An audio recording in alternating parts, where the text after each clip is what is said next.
En ce qui concerne la prise de colostrum, ça se passe en plusieurs étapes bien protocolaires. Voilà, c'est toujours la même chose. Donc le veau vient de naître, je démarre mon chronomètre. L'objectif c'est d'avoir une bonne prise de colostrum avant les 6 heures de vie du veau. Et je laisse la vache se reprendre, lécher son veau, le nettoyer. Et à 1 heure, 1 heure et demie de vie, je reprends la vache au cornadi. Et si tout va bien, je lève le veau, il vide la mamelle que j'ai nettoyée avant. J'ai bien repaillé partout bien sûr. Et avant ça, j'ai quand même pris un peu de colostrum sur mon réfractomètre que je mesure à chaque fois. C'est la première opération que je fais. Parce qu'après, si on le fait en dernier, c'est plus la même valeur. Donc là, le veau, soit il est capable de se lever et il vide la mamelle, et je l'aide à téter, il vide toute la mamelle, je reste avec lui tout pendant qu'il ne l'a pas vidé.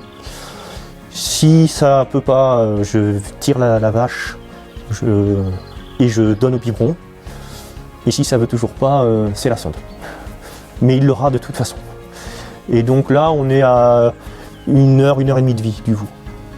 Et là, le veau, il est bien saoul, il va se coucher. La vache doit pouvoir délivrer là à ce moment-là. Normalement, je note aussi ça parce que ça traduit aussi un peu la qualité de la cure de minéraux et d'oligo, l'heure à laquelle la vache va expulser la délivrance. Donc je note ça, je peux noter, je note à quelle heure le veau va se lever, à quelle heure il va prendre la première buvée, et grâce à ces interventions, j'ai 95% de chance d'avoir une deuxième buvée avant les 6 heures de vie du veau. Et cette deuxième buvée-là, elle est très importante parce qu'il l'a pris lui-même, normalement, donc il a appris à téter lui-même, et ben ça améliore aussi le transfert colostral.